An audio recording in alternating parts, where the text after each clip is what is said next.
Greetings, ladies and gents, and welcome to the latest edition of Tales from Outer Space, where I take stories from across the internet and read them for your entertainment. This particular story is called What Are Gremlins and Why Do They Work for Humans? Written by FarmWitch4275. As soon as we arrived in human space, things started to go wrong. Small things, tiny things, imperceptible things. A computer terminal running half a second slower for no reason. A gun turret randomly leaving its mounting and hanging off the side of the ship by its umbilical and power cables. Quickly fixed, but strange. And socks.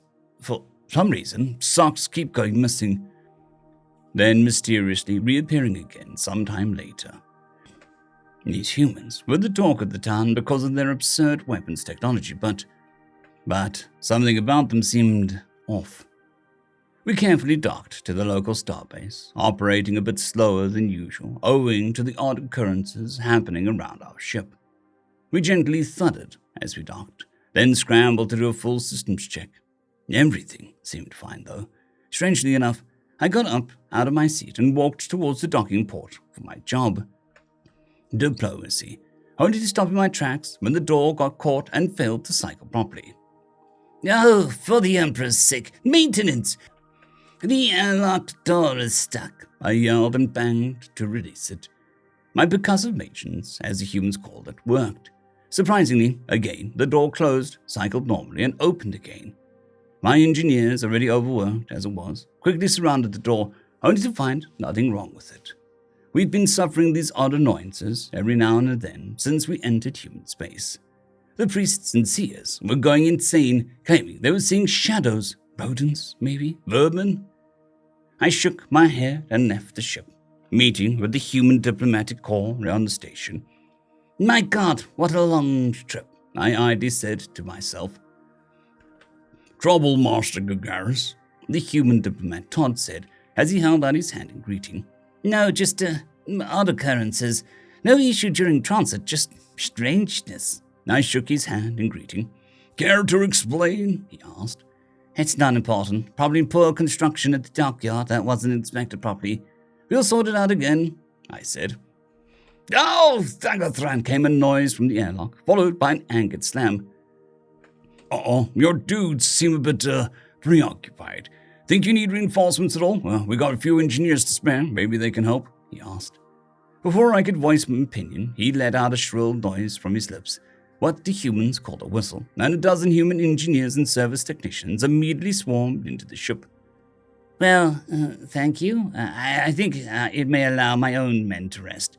We haven't had any time to relax since we entered your space. I walked with him to the office we would share for the next week. So, to business first. Or would you like some tea? He asked as I sat in my seat. Tea, obviously, I replied with a smile. A half an hour and a lovely cup of tea later, we had finalized some service contracts for fuel stations on our outer rim when a human engineer walked in carrying something. He had it hidden in the palm of his hand, covered by an odd cloth or something. Found the problem, he gleefully said to the oddest, cheeky smile that I'd ever seen. Problem? Those mechanical issues. What was it? Faulty circuitry? I asked. Angus, he said. I remained quiet for what seemed like an eternity. What? Angus, he said, and lifted the cloth off the object in his hand. There, standing tall, was a small creature around 1.5 inches tall. It appeared to be wearing an ancient-looking mechanic's uniform, skin tight and dyed yellow. It had no feet, just 2 tiny little stubs. It appeared to be wearing a pair of bright and red leather gloves. A tiny red nose, a row of sharp wolf-like teeth, and bright blue eyes that were covered in some kind of odd mask. Its helmet, made of a similar material to its uniform, was dyed a bright blue color. The oddest thing about it, though, was its tail and its horns. The horns jutted out from aside its head, looking like a set of airplane wings, and its tail looked like an airplane tail. Angus the Gremlin, the engineer said. What the actual feck is that? I squealed and hid behind my desk. It's a gremlin. Never seen a gremlin before? He asked. Well, obviously I never have. This thing is what is responsible for all the damage? I asked, shivering behind my desk. Yeah, go on, Angus. You know what to do, the engineer said. The creature in his hand, its tiny squeaky voice punctuated with the old gruff tone of a grizzled veteran, babbled some incoherent words at me. I sat there unable to process any of it, and my translator nearly short-circuited trying to understand it. A few seconds of silence passed. The engineer finally spoke. I take it your translator doesn't understand Scots Gaelic at all, do they? He asked. Is that another one of your absurdly numbered dialects? I asked, finally coming up from under my desk. Yeah, I speak it. I'll translate. He says, Dear Sir, we apologize for the sabotage we caused to you and your vessel, the engineer said, mocking an accent similar to the creature. I sat there, bewildered. The creature babbled again. The engineer, once again copying the accent, translated, We have repaired all the damage we caused and optimized your systems as an apology. I stood up and looked at the creature, still bewildered as it babbled another set of incoherent guttural noises and half-phrases. We were not aware of your connection with the Terran Federation, and our operatives have been informed as such. Sorry for the inconvenience, the engineer said, then both stood there with smiles on their faces. I approached the creature cautiously and studied him for a while. I presented a hand to him. Apology accepted? The engineer spoke with that same guttural pronunciation, and the creature responded by grabbing one of my fingers, shaking it vigorously, hopping off the hand and vanishing into the shadow in the corner as it said another thing. I looked at the engineer for clarification. He said, Cheers, mate, tiffin time, and said another sorry about the door. What an absolute oblivion is a Gremlin. And, more importantly, why are they working for you? Why did they sabotage my ship? I asked.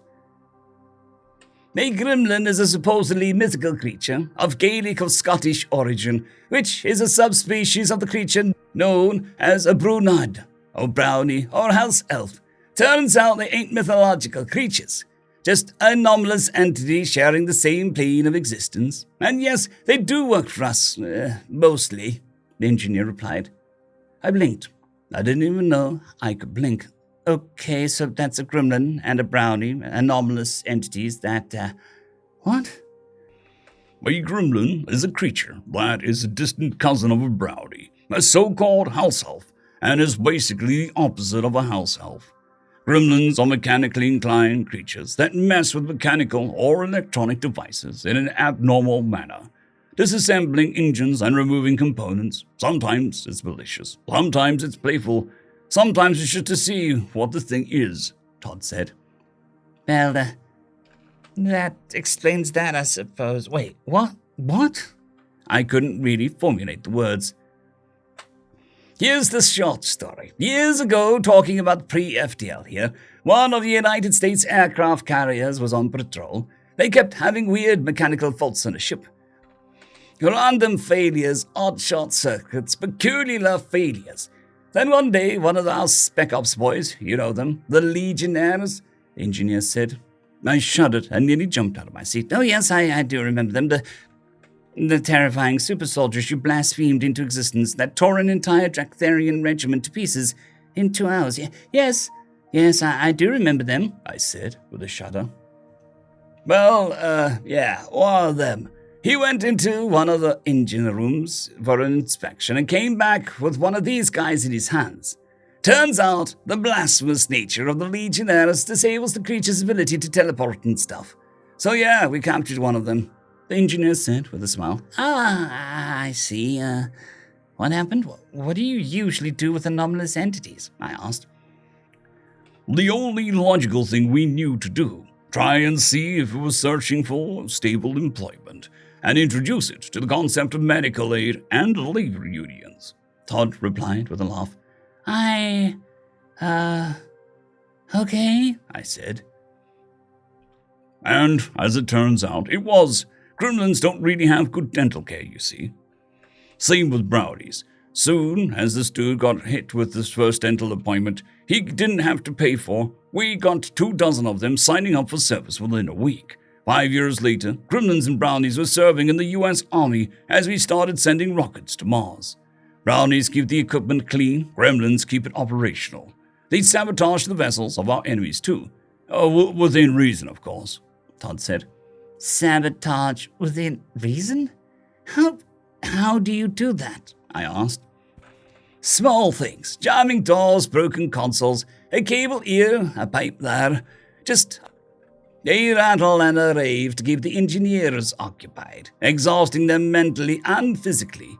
We have strict orders and agreements with them to never mess with ship reactors or any kind of life support systems.